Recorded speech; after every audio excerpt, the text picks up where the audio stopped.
seu direito.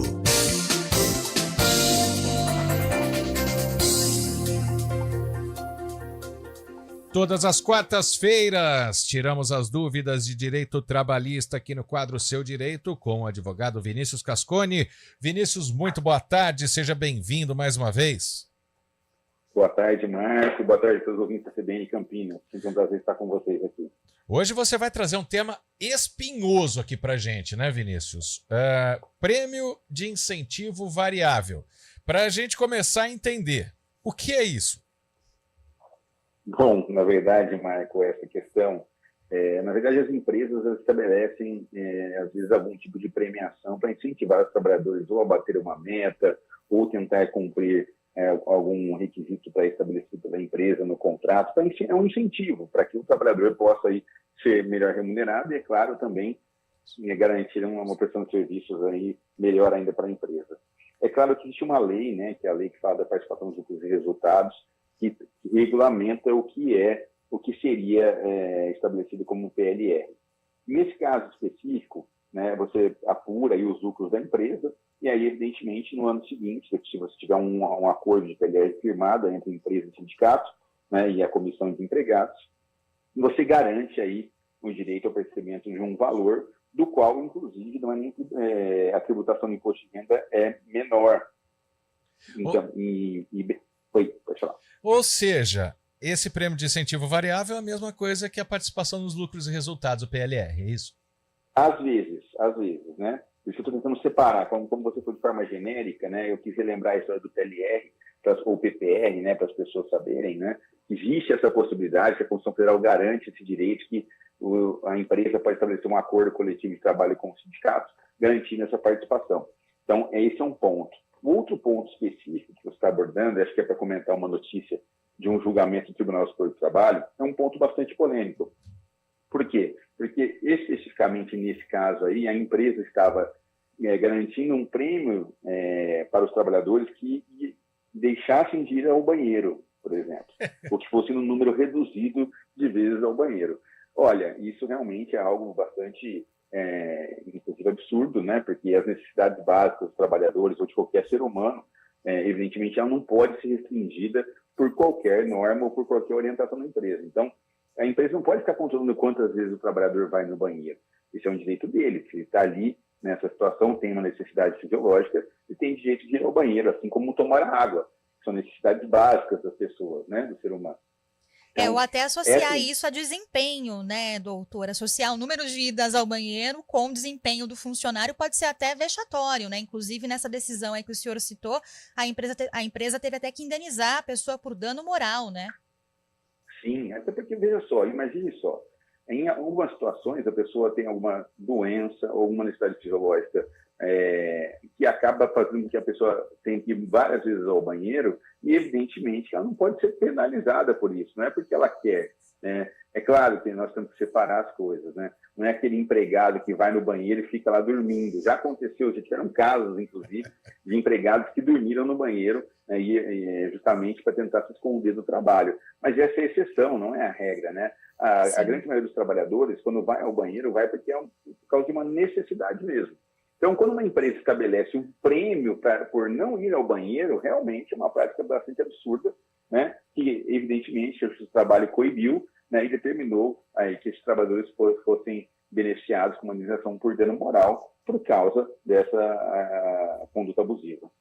Realmente esse assunto acaba parecendo piada, mas é sério, né? Porque às vezes a empresa pode ter também vamos dizer, uma denúncia, entre aspas, de um colega de trabalho. Opa, eu fico muito aqui, o outro vai no banheiro.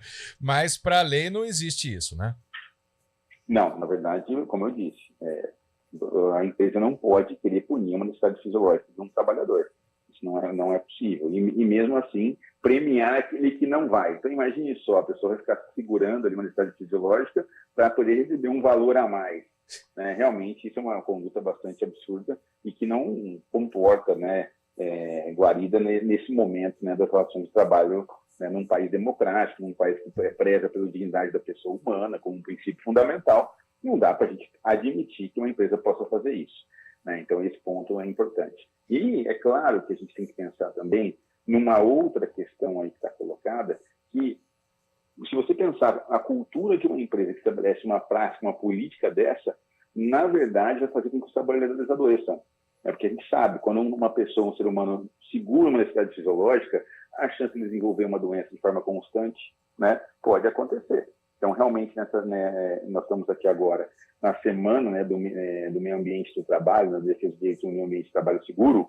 É importante relembrar que é obrigação do empregador garantir que o meio ambiente de trabalho, ou seja, o local de trabalho, seja seguro para todos os trabalhadores, seja na questão do aspecto da segurança mesmo e da sua própria saúde, né? Então, evidentemente, se eu restringo aí o direito das pessoas irem até o banheiro, realmente, aí eu estou, inclusive, contrariando normas de saúde e segurança do trabalho. Agora, doutor, não dá para restringir a ida aí do profissional ao banheiro, é ilegal, portanto, mas o senhor até comentou essa questão de cultura de empresa, cada uma tem aí os seus métodos, enfim. É possível que a empresa controle, por exemplo, o tempo de utilização do banheiro do funcionário, isso pode ser estipulado ou também seria ilegal? No meu entendimento, é claro que eu respeito isso diverso, seria ilegal o controle do tempo no banheiro. Agora, é claro que se uma pessoa chega lá e todos os dias fica várias vezes do dia, horas dentro do banheiro, realmente pode ter alguma situação ali que extrapola ali a questão da necessidade fisiológica, né? Mas esse comportamento inadequado por parte do empregado pode ser apurado, né? Então, se tiver um comportamento inadequado, aí tem uma apuração, né, que a empresa pode fazer para aplicar eventual penalidade. Claro, o direito dos trabalhadores, ele não como eu podia dizer para você, absoluto. Se você tem uma situação específica aí que o trabalhador está abusando do seu direito, aí realmente, se restar comprovado, se a empresa tiver provas objetivas, realmente aí o empregado pode ser penalizado. Mas, em regra, o direito aos trabalhadores a realizar suas atividades fisiológicas sem qualquer restrição das empresas é uma garantia dos trabalhadores. Até em cima dessa pergunta que a Tayla fez, o horário de trabalho das pessoas que batem ponto é a maioria das indústrias hoje. A gente também tem, no comércio tem também, né?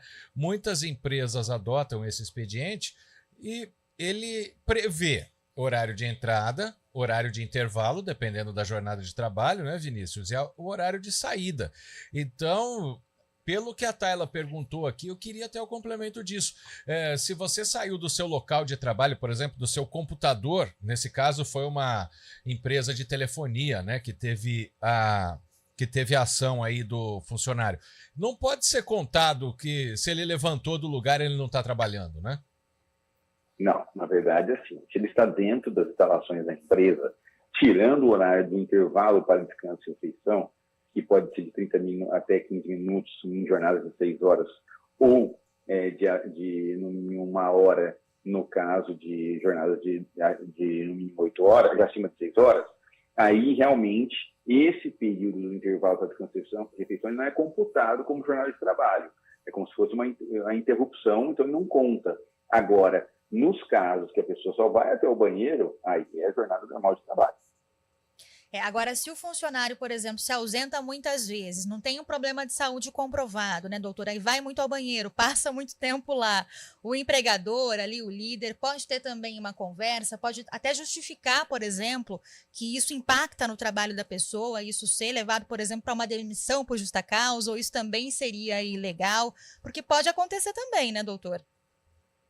Bom, aí nesse caso, se restar comprovado que o empregado está abusando do seu direito, aí é claro que o empregador pode fazer essa conversa com o empregado, e o que eu sugiro que seja de forma sigilosa, né, sem que ocorra na presença de demais empregados, que não seja exposto à frente dos demais colegas de trabalho, né, e aí seja feita uma orientação. E a justa causa é uma medida muito gravosa, né? Você só toma uma medida dessa quando tiver algo muito grave. Eu entendo que essa situação específica, inicialmente, se tiver uma transgressão do direito dessa pessoa, aí realmente, pelo menos uma advertência seria o adequado. É claro, se tiver uma reincidência, né, de comportamentos aí do abuso do direito desse empregado, aí realmente você vai uma advertência, depois uma suspensão, e aí, se ocorrer de forma reiterada e o empregado não demonstrar também que, olha, é um problema fisiológico, é um problema de saúde, né, aí realmente nos colocamos numa situação de qual a empresa estaria abusando do direito do empregado, né? E a justa causa não caberia, no meu entendimento. Agora eu vou colocar uma polêmica aqui. Banheiro é necessidade fisiológica, né? E quem fica saindo, por exemplo, para tomar um café, uma água, e eventualmente quem fuma vai lá, vai fumar um cigarro. E aí? Isso aí também pode ser... Esse mesmo caso do banheiro, é só chamar a atenção, olha, você está pouco na sua estação de trabalho. Bom, tomar água também é uma necessidade fisiológica, né? É verdade. O ser humano vive e depende da água para sobreviver, a gente sabe disso, né? Então ele entra no mesmo critério da questão do banheiro. Agora, fumar realmente é um grande problema, porque, infelizmente, existem os casos daqueles trabalhadores que possuem um vício da nicotina, do cigarro, e aí realmente é difícil controlar em algumas situações. Então, ele precisa de pausas para poder fazer, acabar fumando um cigarro para justamente aí tentar coibir o seu vício ou satisfazer sua necessidade, né, que acaba acontecendo. Agora, evidentemente, que isso não pode prejudicar a rotina de trabalho, né? Então, ele pode fazer pequenas pausas para fumar, mas isso não pode prejudicar a sua rotina de trabalho, então ele tem que tentar contemplar uma situação com a outra para que a empresa não seja prejudicada e ele também possa aí, justamente conseguir garantir aí o seu direito a fumar. Bom, no fim das contas, é tudo uma questão de bom senso, né, doutor? Tanto do empregador quanto do empregado em relação à pausa, seja para ir no banheiro, para tomar água, um café. Acho que se houver bom senso de ambas as partes, fica tudo certo, né? Acho que a primeira coisa importante é que é um direito dos trabalhadores, sim, né, ter acesso ao banheiro e fazer pausa para beber água, inclusive para descansar em alguns momentos. Tem trabalhos que são bastante extenuantes e que, inclusive, as normas de saúde e segurança garantem, né, o direito às pequenas pausas, né? Digitação, ficar muito tempo em pé, fazendo movimentos repetitivos, né? Então, essa questão aí necessita de pausas para que o empregado também não fique lesionado. Então, isso é um ponto importante que eu queria colocar aqui. Agora, evidentemente, que a razoabilidade sempre é importante nesse aspecto. No fim das contas, a gente está falando da lei, né? Mas muitas vezes quem vai ao banheiro e bebe muita água é mais produtivo do que quem fica sentado o dia inteiro no mesmo lugar. Tem isso também, né? Essa questão do bom senso que a Tayla falou, eu acho que acaba englobando tudo, né, Vinícius? Eu sempre falo isso, é importante ter diálogo na relação de trabalho. A relação de trabalho é uma relação desequilibrada, é claro, né? O empregador tem o poder da caneta de decidir se contrata, se demite, né? Se promove ou não. Então, existe um desequilíbrio na relação.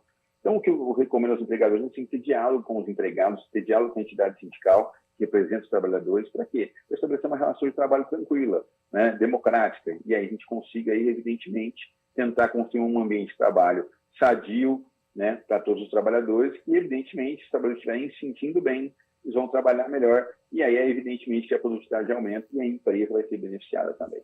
Vinícius Cascone, advogado trabalhista, participando de mais um quadro Seu Direito. Obrigado, Vinícius, um abraço, boa semana. Obrigado, Marco, obrigado ao vice-presidente de Campinas. Queria mandar um abraço também para o Armando, meu amigo, que está aqui mandando mensagem daqui, o vice-presidente do Corinthians, dizendo que está ouvindo o programa. Um abraço para o Armando também. Vamos para o intervalo.